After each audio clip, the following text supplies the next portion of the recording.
Alors, bonsoir, chers collègues. Bienvenue à l'Assemblée régulière de la MRC de Portneuf, la dernière de l'année 2019, donc en ce mois de décembre.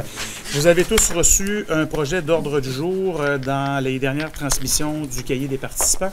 Est-ce que vous aviez, en fait, des commentaires à ajouter? À défaut, j'aurais en fait simplement une précision. Le point 9.3 sera retiré puisque celui-ci est toujours en discussion. Alors, il nous sera présenté ultérieurement. Donc, j'aurais besoin d'une proposition pour adopter l'ordre du jour. Monsieur Vézina. Adoption du procès-verbal donc de la séance extraordinaire du 27 novembre 2019 qui faisait état du budget, notamment de l'année 2020, donc qui a été présenté le 27 novembre dernier. Donc, une proposition pour le procès-verbal. Madame Pagé. Au niveau également de la séance ordinaire du 27 novembre 2019, donc j'aurais besoin d'une proposition pour adopter le procès-verbal. Monsieur Lépine. Alors, nous serions à la première période de questions. Je constate qu'il n'y a personne dans la salle. Donc, au point numéro 4, administration de la MRC de Portneuf, la liste des déboursés du 2 au 29 novembre. Chers collègues, est-ce que vous avez des questions concernant certains de ceux-ci? À défaut, M. Arcan en fait la proposition. 4.2, politique de rémunération du personnel cadre. Alors, comme nous en avons discuté lors du comité de travail qui a précédé la dite assemblée, la politique, évidemment, de nos cadres est à renouveler pour le 1er janvier 2020. Donc, c'est une politique qui essentiellement est une reconduction de la politique antérieure qui avait été négociée avec certaines actualisations qui ont fait l'objet de discussion pour la rendre conforme aux réalités 2020. Monsieur Langlais, vous en faites la proposition. Politique de civilité actualisée. Alors, la commission d'administration s'est réunie il y a, en fait, la semaine dernière afin de, notamment, de revoir notre politique de civilité. Et on avait constaté que certains paramètres devaient faire l'objet d'une bonification afin de pouvoir répondre de manière plus efficace aux réalités 2020 et des années subséquentes. Donc, comme nous vous l'avons présenté lors du dernier comité de travail, on vous propose une nouvelle politique qui pourra évidemment servir à reconnaître ou du moins remettre certaines bonifications dans des circonstances particulières à des personnes prévues dans la dite politique. Monsieur Alain, vous en faites la proposition. Règlement 391 décrétant les méthodes d'imposition des quotes-parts 2020 applicables aux municipalités. Donc, évidemment, faisant suite à notre budget, en fait, on doit établir des modalités qui ont été discutées lors de la séance extraordinaire du 27 novembre dernier. Monsieur Denis, vous en faites la proposition. 4.5, règlement déléguant le pouvoir d'autoriser des dépenses et de passer des contrats au nom de la MRC. Donc, avis de motion suivi de la présentation du règlement. Donc, comme nous vous l'avons présenté lors du comité de travail qui a précédé la dite assemblée, nous avons profité évidemment de l'opportunité d'actualiser les montants face à lesquels la direction générale et les directeurs de services peuvent évidemment engager soit des consultants ou engager des dépenses pour améliorer leur efficacité et la célérité dans la gestion de leurs dossiers respectifs. Donc, les discussions, évidemment, ont lieu lors du comité de travail. Donc, ce soir, c'est d'entériner les nouveaux montants avec la nouvelle politique d'encadrement. Monsieur Franqueur, vous en faites la proposition. 4.6, demande de retraite progressive de l'employé, en fait, numéro 6206. Donc, évidemment, tel que discuté lors du comité de travail, c'est d'entériner le tout. La direction concernée a appuyé la demande formulée par l'employé. Alors, ce soir, c'est d'entériner le tout pour que la retraite, en fait, progressive, s'enclenche au 1er janvier 2020. Monsieur Delisle. Au niveau des territoires non organisés, donc à 5.1, prévision budgétaire des territoires non organisés de Portneuf pour l'année 2020, donc à l'instar évidemment du budget de la MRC de Portneuf, le Conseil des maires agit comme conseil municipal des TNO, donc un budget qui s'élève à près de 300 000 $ avec une affectation de surplus de 24 325 et on en fait propose de maintenir le taux de taxation à 33 570 sous du 100 $. Donc, c'est le même taux qui est applicable en 2019. Donc, on propose de le reconduire en 2020 pour le budget des TNO. Madame Saint-Laurent? Vous en faites la proposition. 5.2, donc dépôt de la liste des personnes en défaut de paiement de taxes municipales au niveau des TNO. Alors, comme à chaque année, on doit déposer cette liste pour permettre d'enclencher le processus pour vente pour taxe si nécessaire. Donc, c'est la liste qui vous a été présentée lors du dernier comité de travail. Donc, c'est d'entériner le dépôt de la liste au terme d'une résolution. M. Léveillé. 5.3, demande de fermeture temporaire de certains chemins publics lors de la période de dégel 2020 sur le territoire de la ZEC de la Rivière-Blanche. Alors, tel que M. Lessard nous l'a présenté, on avait été interpellé, en fait, un peu plus tôt cette année, en 2019. Donc, la ZEC s'est pris d'avance, en fait, pour proscrire certaines circulations pour éviter d'endommager des ponceaux. Donc, l'objectif, c'est d'entériner le tout, en fait, de ne pas s'objecter à la fermeture temporaire demandée par la ZEC de la Rivière-Blanche. Monsieur Vézina. 5.4, financement des projets réalisés dans le cadre du programme d'aide aux initiatives de mise en valeur des territoires non organisés de la MRC de Portneuf.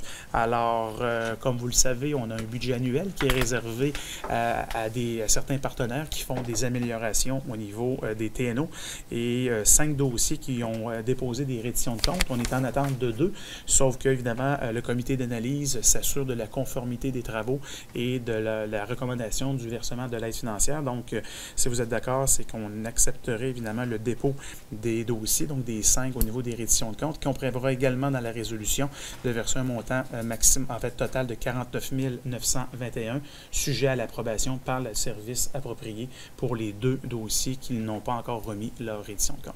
M. Dion, on a fait la proposition. Service de l'aménagement du territoire et de l'urbanisme, alors certificat de conformité, 3 règlements. M. Lessard? Oui, donc il y aura 3 règlements qui vous sont présentés. De conformité au schéma d'aménagement. En fait, c'est 3 règlements qui concernent la ville de Neuville. Le premier règlement, c'est une modification au règlement relatif à l'administration des règlements d'urbanisme de la ville. Ça vise principalement à préciser que les rues privées considérées pour l'émission d'un permis de construction, donc la Ville vient préciser les rues privées qu'elle considère lors de l'émission d'un permis de construction. Il y a d'autres modalités dans le règlement, mais qui ne relèvent pas de la conformité au schéma d'aménagement. Deuxième règlement, c'est une modification au règlement de zonage, toujours pour Neuville. En fait, c'est un règlement qui est adopté en concordance avec la modification au schéma d'aménagement concernant l'utilisation des bâtiments agricoles désaffectés. Donc, le règlement vient intégrer la politique qui avait été adoptée à cet effet-là à l'intérieur du schéma d'aménagement. Et le troisième règlement, c'est une autre modification au règlement de zonage de la municipalité de Neuville. Et ça vise à permettre les panneaux réclames dans une zone agricole adjacente à l'autoroute 40. Il n'y a pas d'exigence particulière au schéma d'aménagement à cet effet-là. Donc, on vous recommande d'autoriser la délivrance des certificats de conformité pour les 3 règlements adoptés par la Ville de Neuville. M. Gignac, vous en faites la proposition? Oui. 6.2, 6.3 et 6.4 sont tous des dossiers connexes, donc nous allons débuter avec le point 6.2 qui concerne un projet de règlement modifiant le schéma d'aménagement et de développement afin d'agrandir le périmètre d'urbanisation de la municipalité de Deschambault-Grondines, donc le dépôt d'un avis de motion. M. Lessard, donc c'est simplement d'avoir une résolution pour l'avis de motion. Vous pourriez peut-être juste expliquer le dossier? Oui, en fait, il y a 3 gestes à poser ce soir. Avis de motion, adoption d'un projet de règlement de modification au schéma d'aménagement et adoption d'une autre résolution pour mandater la commission d'aménagement pour tenir l'exercice de consultation publique qui devra y avoir. Essentiellement, le projet de règlement qu'on vous recommande d'adopter ce soir, ça fait suite à une orientation préliminaire qui a été rendue au mois d'octobre dernier par la Commission de protection du territoire agricole. Et c'est pour mettre en œuvre un projet spécifique de développement de la municipalité de Deschambault-Grondines. Donc, c'est un petit développement. Ça porte sur une superficie de 2,7 hectares et ça permettrait la construction d'environ 13 résidences. Donc, c'est un dossier qui roule depuis longtemps. Comme tel depuis plusieurs années et qui est en voie d'aboutir prochainement. Donc, pour mettre en œuvre ce projet-là, on vous recommande d'entamer le processus de modification au schéma d'aménagement. Le projet vous a été transmis, il contient les cartes qui viennent illustrer le secteur. Et le texte du schéma d'aménagement est actualisé en fonction de cette modification-là et toutes les données ont été mises à jour pour 2019. Donc, M. Langlais, l'avis de motion. Pour l'adoption du premier projet de règlement et du document d'accompagnement, j'aurais besoin également d'une proposition. Mme Pagé. Et pour le mandat à la Commission d'aménagement et de développement, M. Franqueur. 6.5, règlement concernant les activités et les usages à l'intérieur du parc régional linéaire Jacques-Cartier-Portneuf. Avis de motion et dépôt d'un projet de règlement. Alors, comme nous en avons discuté lors du dernier comité de travail, en fait, ça vise à encadrer les activités qui se déroulent sur la vélopiste. Donc, un comité a été constitué, au terme duquel, évidemment, M. Jean Lessard y était présent, Mme Caroline de la Jacques-Cartier et un représentant de la Sûreté du Québec, M. Éric Baudouin. Donc, on avait eu une présentation des recommandations et des propositions de modification lors du dernier comité de travail d'octobre dernier. Et à la suite de cette présentation, des discussions ont eu lieu avec les gens de la Jacques-Cartier et la Sûreté du Québec. Et on souhaite, en fait, enclencher la procédure ce soir pour permettre une prochaine rencontre en début d'année de janvier pour s'assurer qu'on a une cohésion parfaite entre les deux MRC. Alors, ce soir, c'est d'enclencher l'avis de motion et en début d'année, il y aura une autre rencontre avec les gens de la vélopiste, M. Bédard également, qui vont être présents pour s'assurer que nous avons des propositions d'amende, notamment, qui sont cohérentes avec la gradation des infractions. Donc, ce soir, c'est un avis de motion et on aura l'adoption finale lors de la séance de janvier 2020. Madame Saint-Laurent, en fait, la proposition. Merci. Service de l'évaluation foncière, nomination de M. Jean-Philippe Perrault au poste de technicien en évaluation foncière. Alors, on en avait discuté lors du comité de travail de novembre dernier. Donc, c'est en fait une implication de M. Perrault dans des postes différents et dans des fonctions. Avec les départs à la retraite, on a besoin de techniciens, donc... Donc, c'est d'entériner cette nomination. M. Lépine. Service de développement économique, 8.1, donc entente de partenariat entre la MRC de Portneuf et le Centre local d'emploi de Portneuf dans le cadre d'une formation pour les entreprises manufacturières de la MRC MPA. Madame Godin.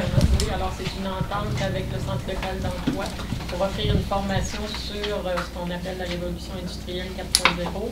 Et suite à ça, on a une entente avec le ministère de l'Économie et de l'Innovation également, qui va fournir des audits pour les entreprises et les audits vont être gratuits. Alors, c'est vraiment quelque chose d'intéressant pour nos entreprises manufacturières qui sont prêtes à aller de l'avant dans la révolution industrielle. Monsieur Germain, en fait, la proposition.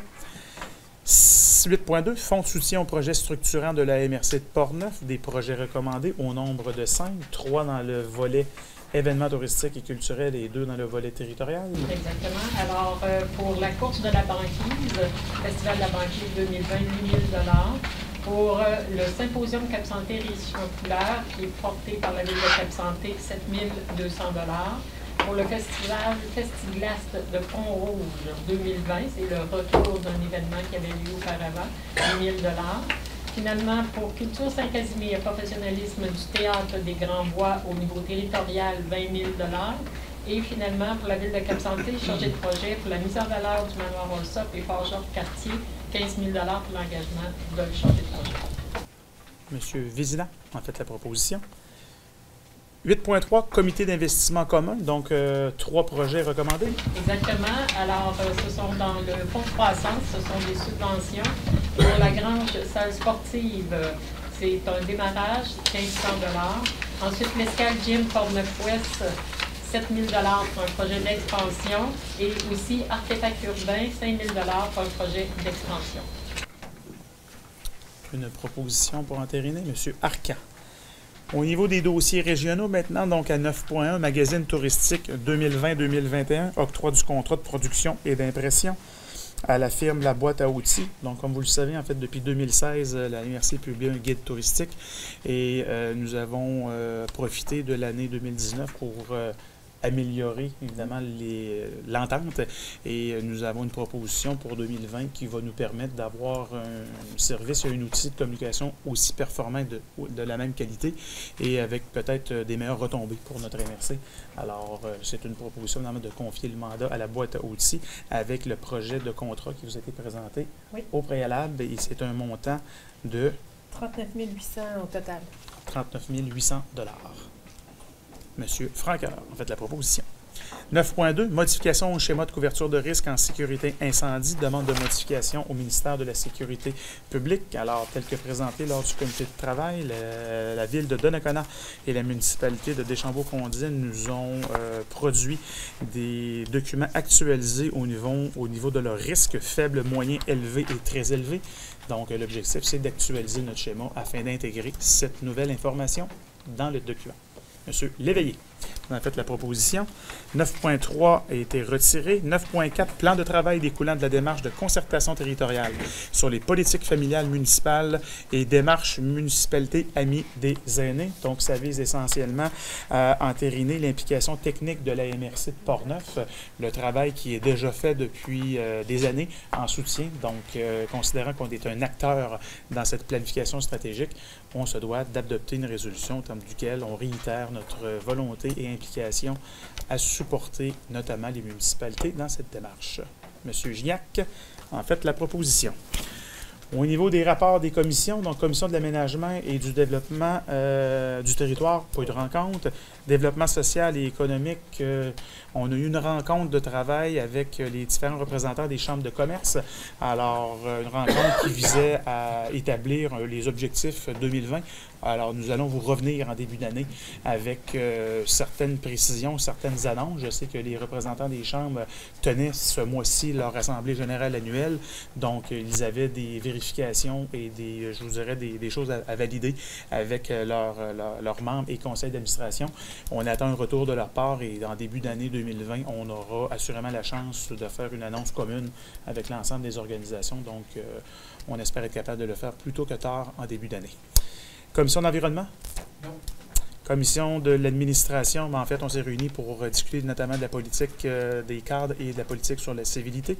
Donc, c'était deux points qui ont été établis à l'ordre du jour. On a également profité de l'occasion pour rencontrer les représentants de la CRTP, alors Transport régional, afin de faire le point, évidemment, sur les derniers mois, sur les situations un peu plus difficiles que notre mandataire de transport collectif a eu à traverser. Donc, ça a été une rencontre très, très productive, très intéressante, honnêtement. On a rencontré leur directrice générale, leur nouveau président et évidemment notre représentant, M. Nanguet, qui était présent. On a eu la chance d'échanger et d'établir un petit peu une mise à jour sur l'ensemble du dossier.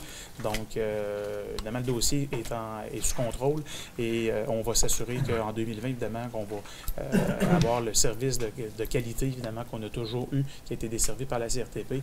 Donc, les membres de la commission d'administration ont trouvé intéressant d'avoir cet exercice d'échange pour nous permettre d'avoir, évidemment, des mises à jour complètes sur leurs dossiers respectifs.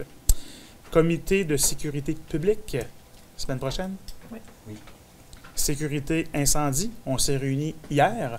Alors, une rencontre qui a permis d'échanger sur différents projets que nous allons avoir assurément à retravailler au cours du début d'année. Donc, on a fait un retour sur l'exercice qui s'est déroulé à Portneuf au mois de novembre, dans le cadre, évidemment, du PLIU, dans notre intervention hors réseau routier. Mme Danjou qui était présent et plusieurs, évidemment, personnes au niveau, évidemment, de la MRC. Donc, ça a été une super de belle activité qui s'est déroulée dans des circonstances hivernales. Et il y aura une deuxième activité de prévue en février à Saint-Raymond pour permettre, évidemment, à notre unité d'urgence qui était basée à Saint-Raymond également de pouvoir expérimenter les équipements et de s'assurer d'avoir un volet en termes de motoneige. Donc, Portneuf, on a utilisé nos quads.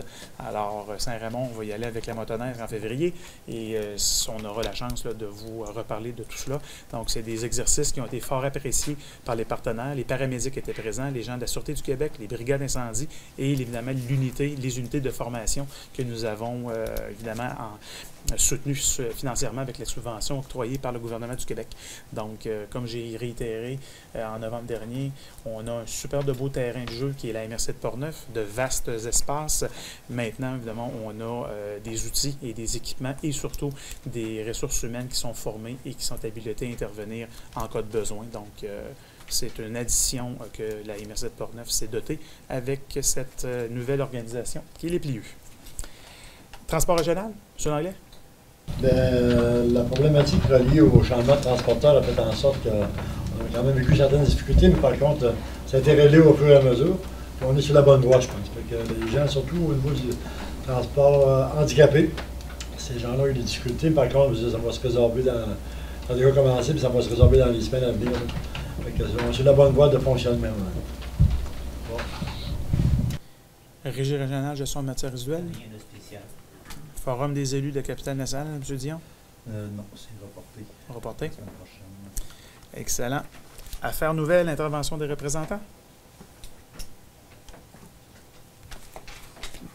Monsieur Alain. Oui, seulement une chose, c'est que vous savez la préoccupation que j'ai en santé pour notre région, juste pour annoncer qu'on est en train de former un volet comité santé dans l'Ouest complètement pour essayer de donner des chances pour recruter des nouveaux médecins chez nous. Naturellement, on doit se mixer ou se merger avec le comité santé, c'est-à-dire un étalement du comité santé déjà existant. Mais les informations qu'on en retient, c'est qu'aujourd'hui, en 2020, si on veut avoir des nouveaux médecins, il faut devenir attractif. Il faut trouver des façons pour se distinguer et devenir attractif pour les attirer chez nous. Puis il y a eu une réunion pas plus tard que mardi hier, dans le fond, avec M. Caron, les membres de l'Ouest, les maires de l'Ouest, c'est-à-dire, puis le comité est en formation. Il va y avoir un suivi là-dessus, mais disons que ça augure très bien parce qu'il y a une volonté, régionale, il y a une volonté secteur Ouest qui est, comme on le sait par les différents rapports, qui est parent pauvre dans le milieu de la santé. C'est exactement ça pour l'année. Parfait. Ça vous nous tiendrez informé de l'évolution de ce dossier, M. Alain. M. Lépine? Moi, je remercie M. Alain de faire partie de notre comité, de l'avoir appuyé pour ces démarches qui étaient bien informées. On est en deuxième départ de formation, mais je pense que cette fois-ci, on est en bonne position. Super. Et M. le député est super actif. On est un appui inconditionnel. Je pense que c'est un départ, puis on est moins une. Pas chaque jour. On est moins des. Excellent. Merci, M. Alain. D'autres interventions? Alors, deuxième période de questions. Prochaine rencontre de travail, évidemment, 22 janvier 2020. Alors, avant de lever l'Assemblée, je vais profiter de l'occasion pour vous souhaiter à toutes et à tous de joyeuses fêtes, une bonne et heureuse année 2020. Pour vous remercier, évidemment, l'ensemble des collègues, l'ensemble des employés de la MSC de Portneuf de l'excellent travail accompli au cours de la dernière année.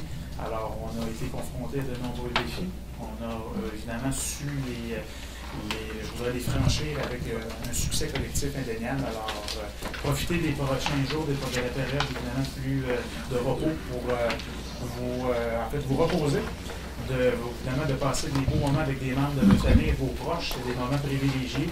Et sur ce, on se revoit en pleine forme en 2020. Alors, Mme Saint-Laurent, vous levez l'Assemblée? Oui. Merci à tous. Au